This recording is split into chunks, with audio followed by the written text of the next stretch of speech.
ओम येन देवाः पवित्रेण आत्मानं पुनते सदा तेन सहस्रधारेण पावमानि ही पुनन्तु नः। आज का मेरा विषय फिर युद्धकांड के 125वें सर्ग का जो प्रतिपाद्य है उसके विषय में बताना चाहता हूँ। यह उस समय का वर्णन है जब लंका से विजय प्राप्त कर पुष्पक विमान से जब राम लौट रहे हैं अयोध्या की तरफ, तो वहाँ उनको भरद्वाज ऋषि का आश्रम से संदेश भी आया था। वहाँ उनसे दर्शन करके फिर अयोध्या लौटना चाहते हैं। ये ऋषि मुनि को आदर भाव करना उनका पारिवारिक, उनका वंशी उनका स्वभाव है। पहले भी वन गमन करने से पहले उनके आश्रम में वो मिल करके आए थे, तो वहाँ जा रहे हैं। और अयोध्या लौटने से पहले उन्होंने जब आश्रम में नज़दीक आ गए थे भरद्वाज ऋषि के, तो उन्होंने हनुमान की तरफ देख करके कहा कि हे कपिश्रेष्ठ, आप जा करके उनको बता दीजिए और अयोध्या में हमारा एक तो कुशल समाचार पूछ लेंगे कि किस तरह से अयोध्या में सब कुछ कुशल हैं, और ये पूछने के लिए आप जा करके एक बार और वेग गति से गरुड़ की गति से जाइए और फिर वहाँ से आ करके शीघ्र ही हमें बता दीजिए। इस आश्रम में तब तक हम लोग हैं, भरद्वाज ऋषि के आश्रम में। तो हे कपिश्रेष्ठ, आप अयोध्या जा करके कुशल क्षेम पता कर लीजिए। साथ में जो श्रृंगवीरपुर के जो हमारे मित्र हैं निषाद राजगुह, उनका भी कुशल क्षेम पूछ लेंगे, उनको भी बता देंगे कि उन्हें यह भी चिंता होगी हमारे लिए। उनको कहना कि निरोग सकुशल चिंता रहित और प्रसन्न हैं मेरे विषय में हे हनुमान बताना उनको। वे तुम्हें अयोध्या का मार्ग और भारत का समाचार भी बता देंगे, बहुत कुछ वो बता देंगे। तो पहले हमारे अयोध्या का कुशल समाचार पूछिए, जो तीसरे श्लोक में है कि जानी ही कच्चित कुशली जनों नृपति मंदिरे। ये नृपति मंदिरे कहा है, जो नृपति के उस मंदिर में, उस अयोध्या के भवन में सब कुछ कुशल है, सब कुछ ठीक ठाक है। तो वे अयोध्या के मार्ग भी श्रृंगेरपुरी के जो राजा हैं, मेरे मित्र हैं निषाद राजगुह, उनकी भक्ति अनन्य भक्ति है, उनको मेरा समाचार कहिएगा, हम स्वस्थ हैं, सब कुछ कह करके। और रावण वध हमने वहाँ करके हम लोगों के बारे में सब कुछ समाचार बताना कि वहाँ रावण वध हुआ। इंद्र और ब्रह्मा वरुण से भी मिलने का वर्णन भी उनको सुना दीजिएगा। महादेव के प्रसाद से पिता का हमारा मिलन भी हुआ है। ये सब भरत को, विशेष रूप से भरत को बताना, जा करके कुशल क्षेम हमारे मित्र को बता देना, गुहराज को, निषाद को। और उसके बाद भरत को संपूर्ण कथा सुनाना कि किस प्रकार से हमने यहाँ वन में रह करके जो 14,000 जो संहार राक्षसों का किया वह भी हुआ, इंद्र का वध हुआ, ये भी भरत को बता देना, भरतलाल को। और इंद्र ब्रह्मा से भी वहाँ मिलन हुआ, वरुण से भी मिलन हुआ। और महादेव के प्रसाद से, महादेव प्रसादात कहा है, महादेव के प्रसाद से, कृपा से, शिव शंकर की कृपा से पिता का भी दर्शन हुआ, इंद्र के साथ वो उतरे थे। ये सारी बातें उनको बता देना भरत को, और फिर जल्दी शीघ्र लौट आना सब कुछ समाचार पता करके। उन्हें यह भी कहना कि सुग्रीव, विभीषण और अन्य महाबली भी हमारे साथ अयोध्या में आ रहे हैं। और कहा भी है कि गेयाह, और उन्होंने कहा कि भरत की वहाँ पर जा करके पता, यहाँ वाल्मीकि ने थोड़ा सा संदेह व्यक्त किया है, और ये व्यक्त राम के माध्यम से कहलाया गया है, क्योंकि मनुष्य रूप में हैं, इसीलिए कुछ सन्यासी महाज्ञानी भरत लाल के जो अग्रज हैं राम, उनके मन में क्या विचार आया, और वो कहते हैं कि वहाँ भरत की चेष्टाएं को देखना, क्योंकि मानव जीवन का यह स्वभाव होता है कि पद पा करके मद पैदा होता है। मेरे पिताश्री भी कहा करते थे कि पद पाने से मद पैदा होता है। तो पद पा करके लोग बौरा जाते हैं, तो कहीं ऐसी स्थिति तो नहीं है। जबकि भरतलाल एक अनुपम, एक विलक्षण और महाज्ञानी सन्यासी अनुज हैं उनके, राम के। कहते हैं उन्हें कहना कि सुग्रीव, विभीषण और अन्य महाबली भी हमारे साथ आ रहे हैं। उसके बाद भरत का जाकर के उनकी चेष्टाओं को देखना, परखना। हे हनुमान, तुम चेष्टाओं को देखना, भरतलाल के मुख की कांति को देखना। और कहा जाता है कि मुखाकृति में सब कुछ पता लग जाता है कि हर्ष विषाद क्या है, वो सब कुछ फेस बताता है और मुखमंडल बताता है। Face is the index of mind. तो इसलिए तुम देखना भरतलाल का, हनुमान जी को कह करके भेजते हैं राम, उनकी चेष्टाएं देखना, उनके मुख की कांति देखना, मनोभाव को समझने की कोशिश करना कि वो क्या चाहते हैं। ज्ञेयाः सर्वे च वृत्तान्ता भरतस्येङ्गितानि च तत्त्वेन मुखवर्णेन दिष्टया व्याभाषितेन च, और बोलने से भी, देखने से भी, उनके हाव भाव को सब कुछ परख करके जल्दी आना भरत के वहाँ। क्योंकि पितामह के जो राज्य हैं, ये स्वाभाविक होता है, स्वाभाविक मन मैल होता है मनुष्य के। वो तो नहीं, कहीं भरत को हो गया है कि पितामह का जो पितामह के से जो प्राप्त राज्य हैं, उस राज्य को जो सुलभ राज्य हो जाते हैं प्राप्त जब मनुष्य के, तो मन तो नहीं फिर गए हैं, मन तो नहीं बदल गए हैं।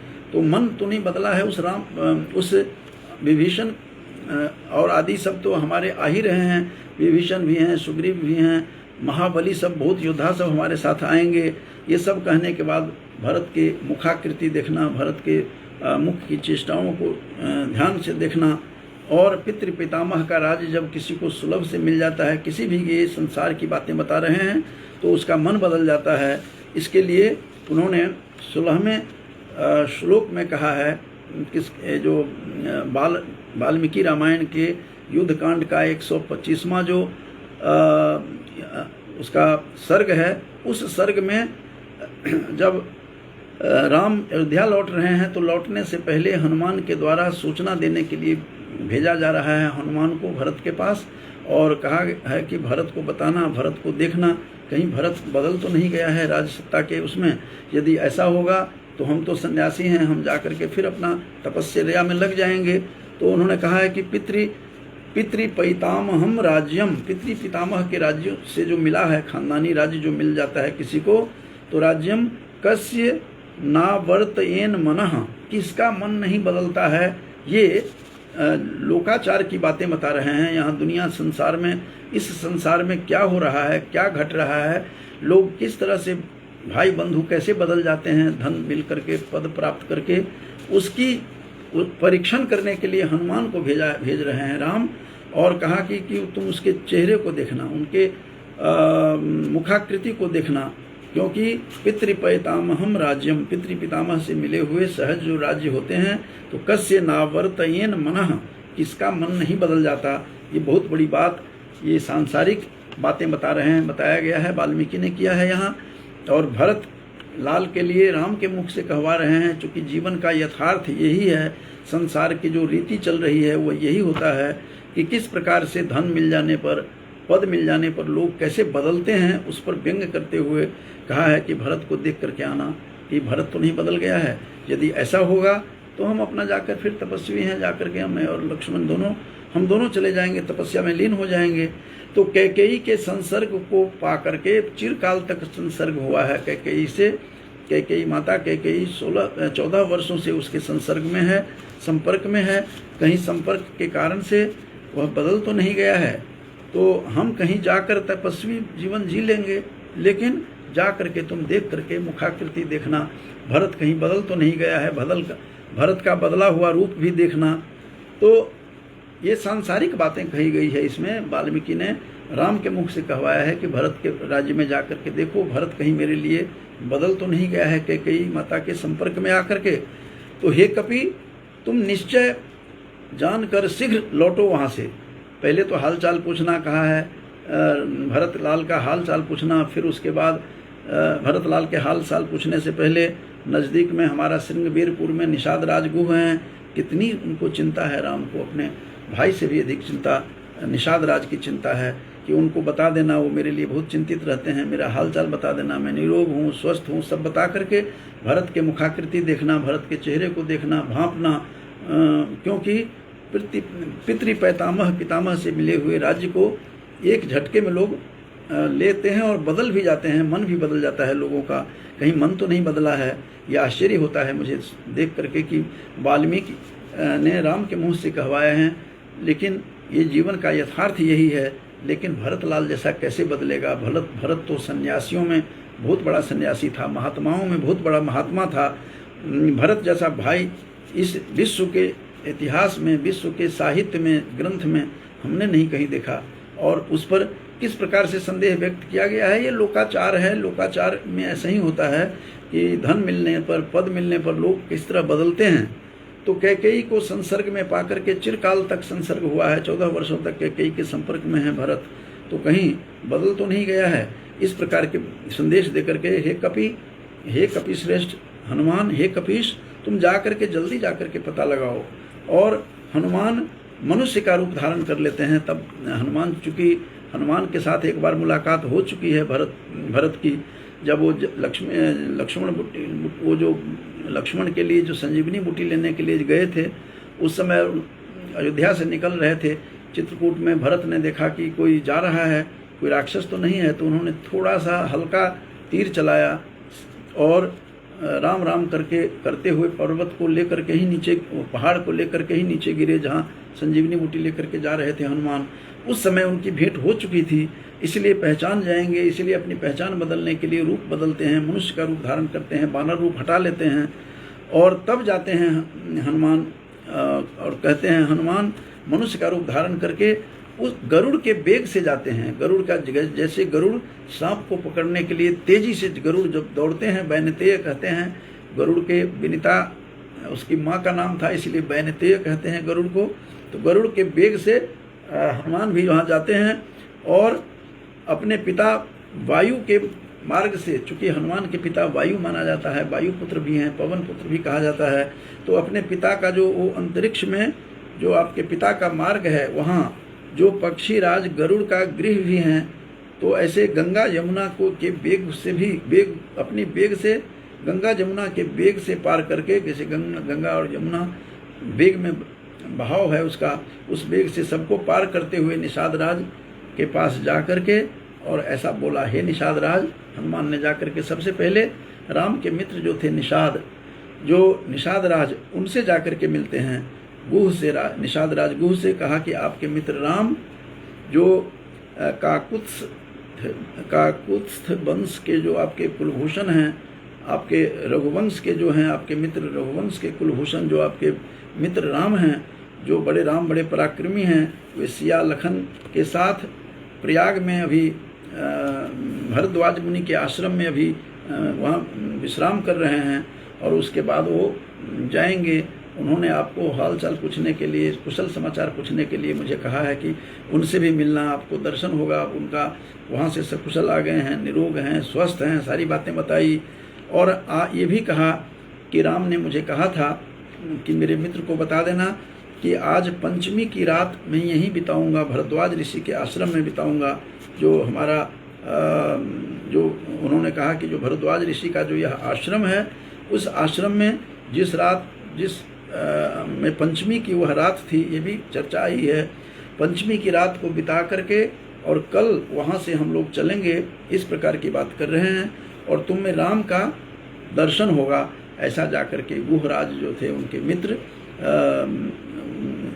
जो निषाद राज थे, उनके बाल काल के मित्र थे, सहपाठी थे, उनके पास जाते हैं और यह कह करके हर्षित होकर के वहाँ से चले हैं।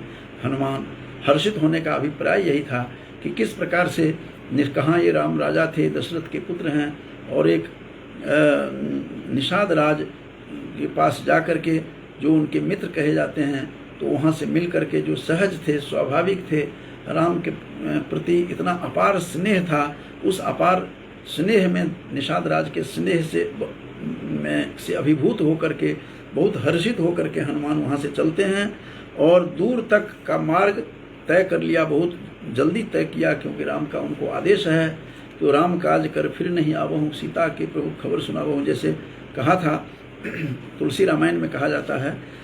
तो इस प्रकार से राम का आदेश था, राम का आदेश, राम के ही आदेश के लिए ही इनका जन्म हुआ है।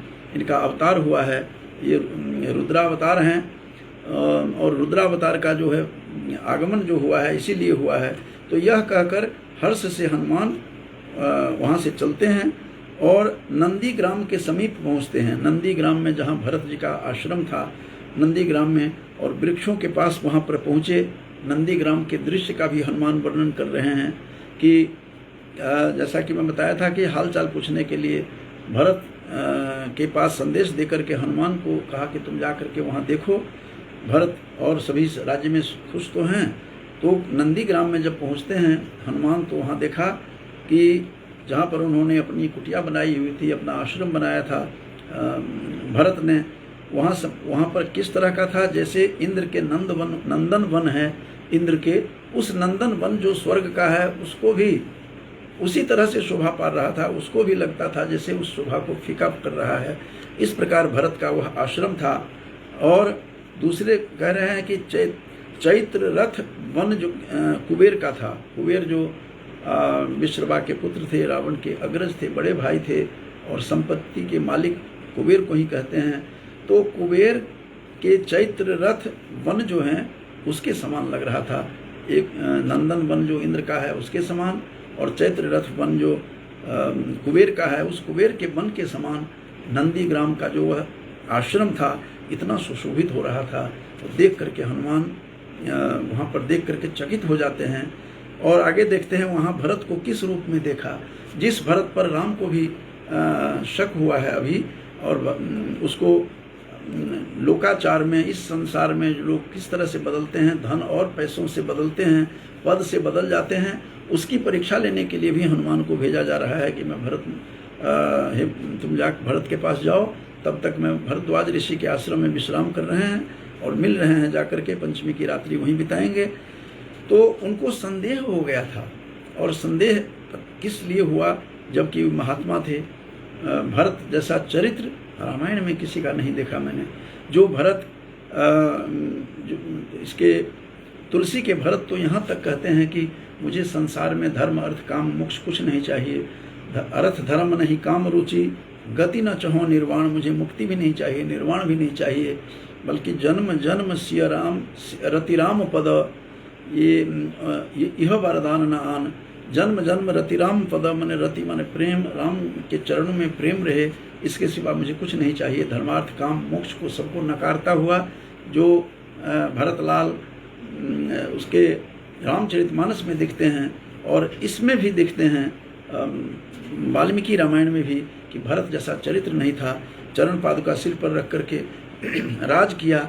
पता नहीं कैसे राम को थोड़ा सा संदेह हुआ। राम को उन्होंने कहा कि कई बार संसर्ग में आकर के पद से, पितृ पितामह के राज्य से जो सुलभ मिल जाता है, उस राज्य को देख करके कैसे लोग बदलते हैं, उसका भी परीक्षण किया जा रहा है। और कहते हैं कि वहाँ भरत को किस रूप में देखा, आश्चर्य होता है भरत के इस रूप को देख करके। कोटिशः नमन करते हैं हम भरत के इस रूप को। ऐसे भाई संसार में दुर्लभ हैं।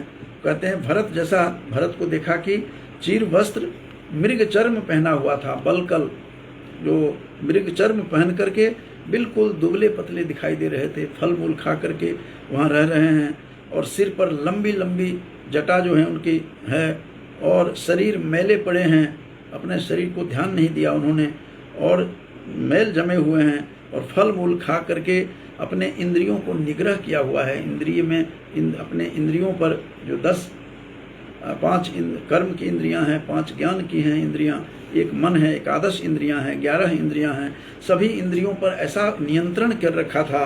वो नियंत्रण करके बैठे हुए हैं। खाना पीना में वही फल मूल खाते हैं। ये तो वाल्मीकि रामायण में है कि फल मूल खाते हैं, लेकिन नवम स्कंध में भागवत पुराण में कहा गया है कि भरत 14 वर्षों तक गोमूत्र में जौ को भिगो करके खाते रहे।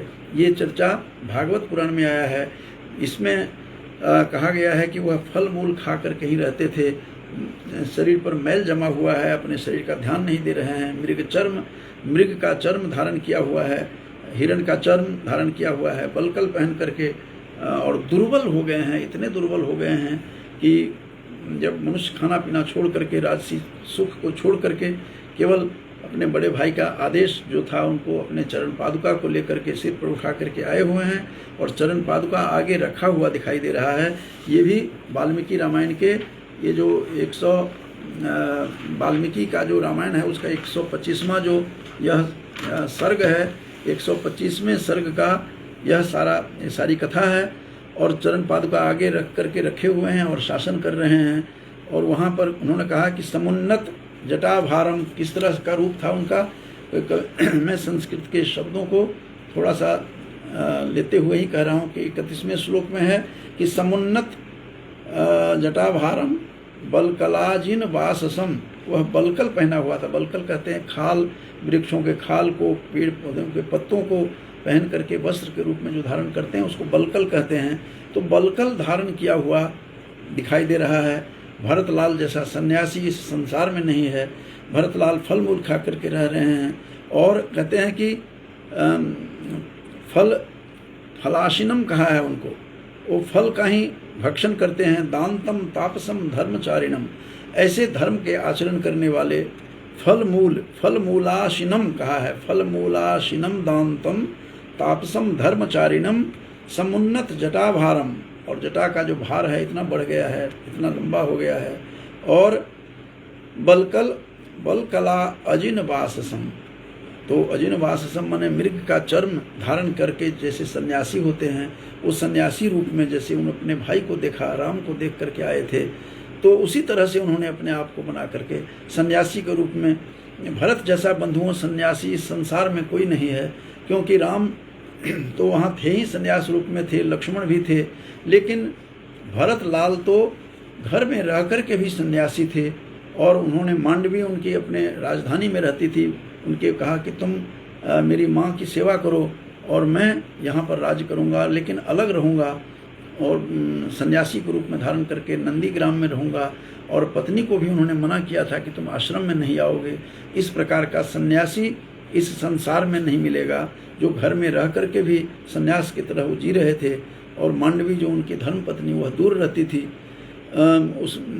वो रहती थी भवन में, और ये अपना नंदीग्राम में उन्होंने जो आश्रम बनाया हुआ था, जिसकी शोभा इतनी सुंदर थी, जिनकी आभा सुंदर थी, और इस तरह लग रहा था जैसे इंद्र का नंदन वन हो या फिर इनका जो कुबेर का वन है वह चैत्ररथ वन की तरह समान दिखाई दे रहा था। तो इस प्रकार से सन्यासी का रूप धारण करके भरतलाल जी रहे हैं। और तो ये उसी चीज़ों को देख करके यहाँ पर बताया गया है कि अयोध्यावासी, और आश्चर्य तो तब होगा कि 14 वर्षों तक राम तो वन में रहे, राम और लखन, भरतलाल भी अपने सन्यासी वेश में हैं, वहाँ तक तो ठीक है। कहते हैं वहाँ जो उनके मंत्री हैं, भारत के राज्य में जो मंत्री हैं, अयोध्या में मंत्री भी और सेनापति भी सभी के सभी गिरवे वस्त्र धारण किए हुए हैं, सभी सन्यासी का रूप धारण करके और फिर वहाँ शासन करते हैं। ऐसा तो राज्य, और वहाँ के लोग भी हैं, अयोध्या के वासी भी, अयोध्या के लोग भी सभी शांत भाव से सन्यासी की तरह जीवन जी रहे हैं। ऐसा इस संसार में, इस तरह इतिहास में नहीं मिलेगा। भरत का आचरण कितना था, सदाचारी था। और आचारः परमो धर्म, जिसे मनुस्मृति में मनु ने डिम घोष किया हुआ है कि आचार परम धर्म है, सन्यासी रूप में था। आचारहीन व्यक्ति को तो वेद भी पवित्र नहीं करता।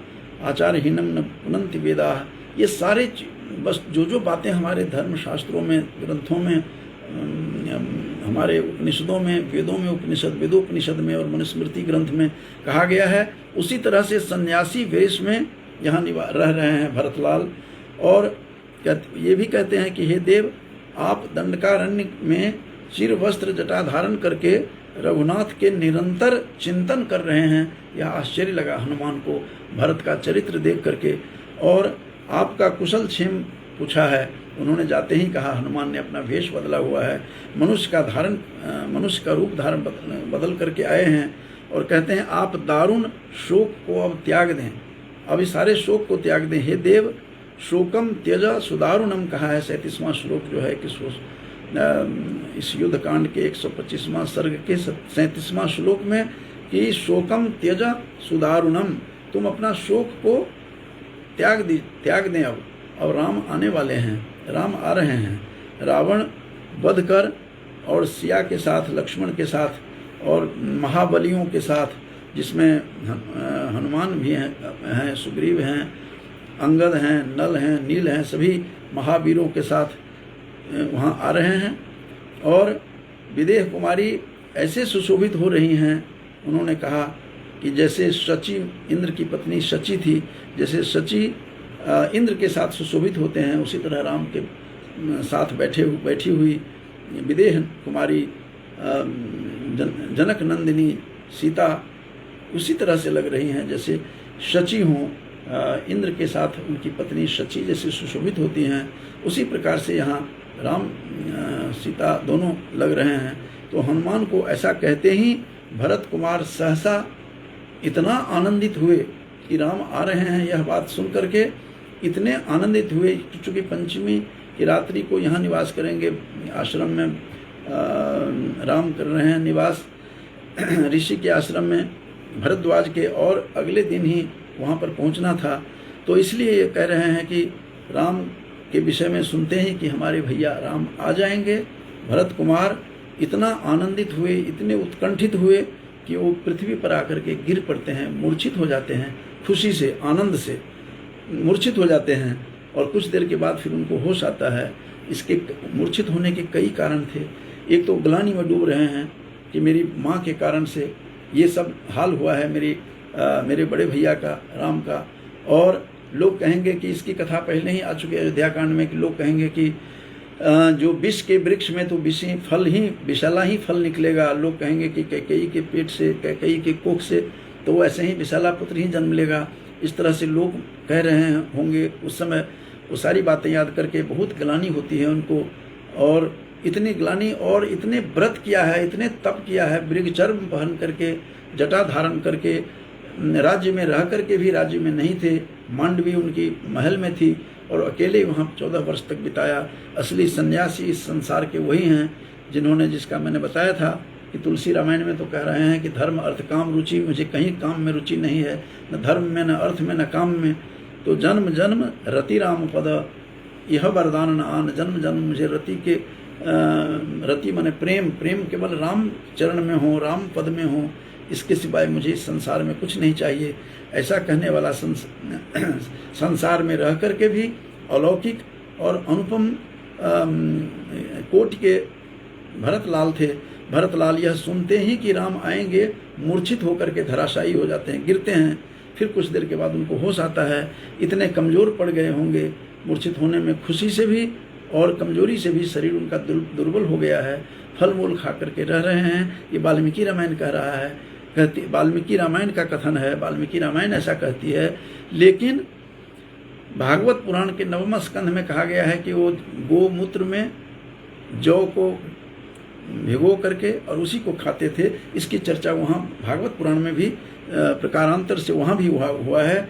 और कुछ देर के बाद फिर वो होश में आते हैं और हनुमान को अपनी भुजाओं में पकड़ करके, जकड़ करके, ऐसे पकड़ करके कि छोड़ा ही नहीं हनुमान को, जबकि वो हनुमान ने अपना वेश बदला हुआ है, मनुष्य का रूप धारण किया हुआ है, वानर रूप नहीं है।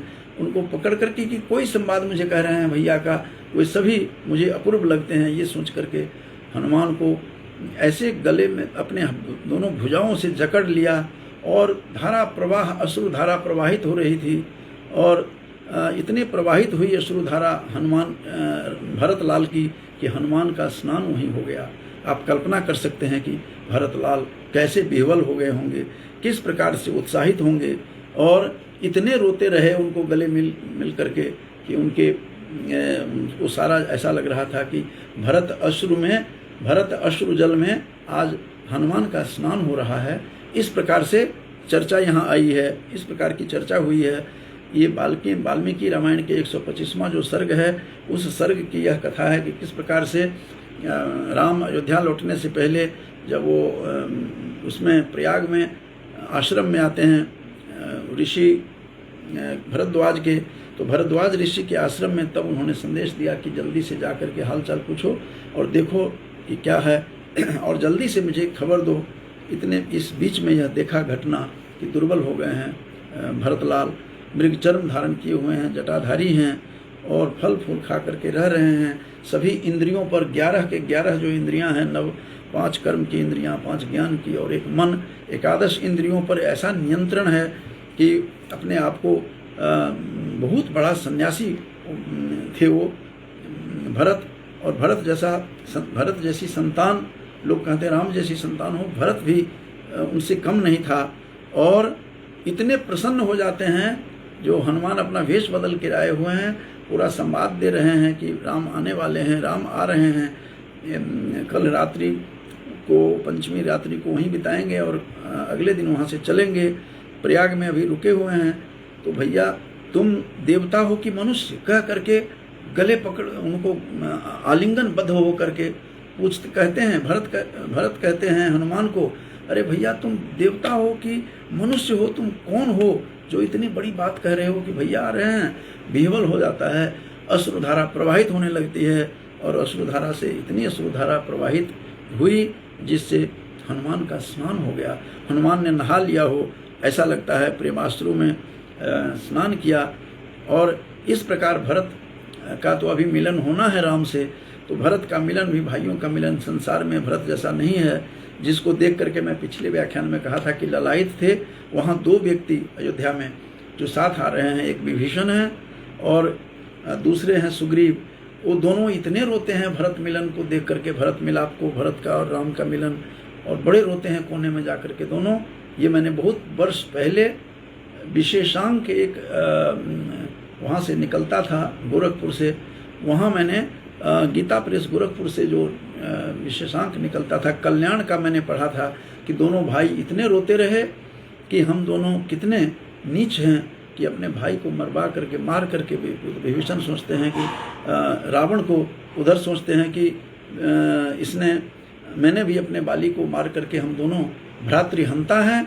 और एक भाई देखिए भरत भी हैं, भरत और राम, तो बहुत दुख होता है। ये मैंने कल्याण में पढ़ करके कल्याण में पढ़ा और बड़े भावुक सभी थे, जो मैंने भी पढ़ा और जो भी पढ़े उन दिनों वो बहुत ही भावुक थे।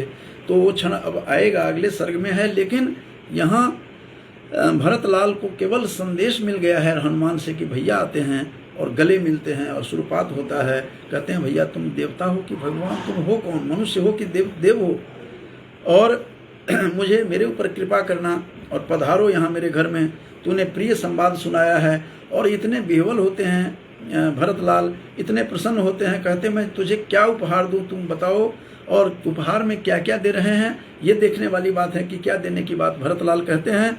और कहते हैं कि मैं तुम्हें 1 लाख गाय दूंगा, गायें दान करूंगा, तुम्हें दूंगा। दान क्या करूंगा, मैं तुम्हें दूंगा, इस प्रसन्नता में, खुशी में लौटाऊंगा। 1 लाख तो गौ दूंगा मैं तुम्हें, भरतलाल कह रहे हैं वाल्मीकि रामायण में कि 125वें सर्ग में 100 उत्तम गौ भी दूंगा तुम्हें, गौ भी तुम्हें दे दूंगा, और 100 बढ़िया गौ जो है 100 गौ तुम्हें दे दूंगा।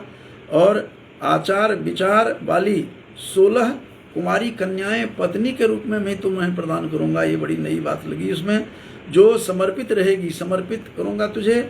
और ऐसी कन्याएं 16 ही कहा है उन्होंने, 16 कन्याएं तुम्हें दूंगा। और वह कुलीन होगी, जो तुम्हारी पत्नी होगी कुलीन होगी, आभूषण और विभूषित, आभूषणों से विभूषित होगी। इस प्रकार से उनको क्या पता कि हम जिनको कह रहे हैं कि 16 कन्याएं दूंगा और 1 लाख गौ और उत्तम 100 गौ दूंगा, वो तो खुद सन्यासी हैं, खुद आजीवन ब्रह्मचारी हैं, लेकिन वो वेश बदले हुए हैं, इनको नहीं पता कि ये हनुमान हैं। और इस प्रकार की बातें वो करते हुए यहाँ दिखाई दे रहे हैं। और कहते हैं कि एक परमवीर और हनुमान के मुख से हर्षयुक्त समाचार सुनकर राम दर्शन होगा। इस हर्ष से वे पुनः हर्षित होकर के वो फुर बोलते हैं और बार बार कहते हैं कि मैं तुम्हें क्या दूं, तुम्हें सब कुछ लौटा दूंगा मैं। और इस प्रकार का भाई भरत जैसा इस संसार में नहीं है। कहता है 100 गौ दूंगा। जब ये प्रसंग देखा तब मुझे ध्यान आया कि एक तो ये भाई हैं और दूसरे तरफ पांडव और कौरव का जब युद्ध चल रहा था तो जहाँ कहता है कि शुच्यग्रंग न दास्यामी, 5 ही गाँव मांगा था उसने, और कहा था कि शुच्यग्रंग न दास्यामी बिना युद्धेन केशव, हे केशव, दूत बन करके केशव गए थे कृष्ण। और दुर्योधन कहता है कि मैं सूची माने सुई के नोक के बराबर भी मैं भाग नहीं दूंगा, और 5 गाँव मांगा था।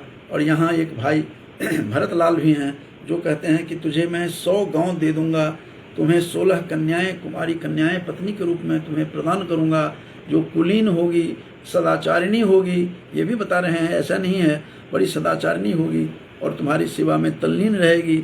इस प्रकार की बातें उपहार में देने की बातें करते हैं और बहुत ही हर्षित होते हैं, आनंदित होते हैं और कहते हैं जैसे 100 वर्ष के बाद भी कोई मिले तो आनंद उतना ही रहता है। तो आनंद आज आनंद विभोर हैं, इतने विभोर हैं कि उन्होंने अश्रुधारा प्रवाहित हो गई थी जिससे नहा लिए थे हनुमान। यहीं पर 125वां सर्ग का समापन होता है।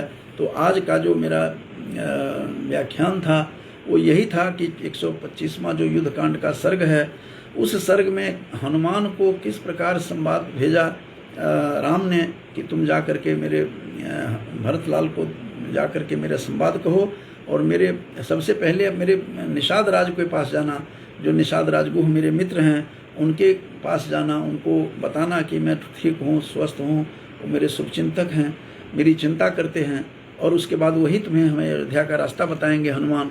तो हनुमान को सारी बातें बता रहे हैं और किस प्रकार से थोड़ा सा संदेह भी राम को यहाँ पर दिखाया गया है। वाल्मीकि ने संदेह किया है हनुमान भरत पर, मुझे बड़ा आश्चर्य हुआ। भरत को कहते हैं हनुमान को कि जाकर के देखना कहीं कैकेयी की संसर्ग में बहुत दिनों से रह रहा है, चिरकाल से, कहीं बदल तो नहीं गया होगा, क्योंकि अचानक जब पितामह का जब कोई पद या कोई धन मिलता है तो लोग बदलते हैं। तो मनुष्य में जो लोकाचार होता है मनुष्य में जो होता है, हालांकि राम को सब पता था, त्रिकालदर्शी थे, और फिर भी जो लोकाचार में जो संदेह उत्पन्न होता है कि धन और पद बदलने से लोगों का मन बदल जाता है, तो इस प्रकार की बातें भी यहाँ पर कही गई है। और इस तरह से मैंने आपको ये सारी संक्षेप में मैंने कथा सुनाई कि किस प्रकार से 125वां जो सर्ग है वो राम संदेश भेजते हैं भरतलाल के पास, उनका मूड देखने के लिए, उनकी मुखाकृति देखने के लिए, उनको कहीं बदल तो नहीं गए हैं, उनको कुशल समाचार कहना, और कहना कि मैं भरत को कहना कि मैं कल आ रहा हूँ, पंचमी की रात्रि यहीं विश्राम करूँगा।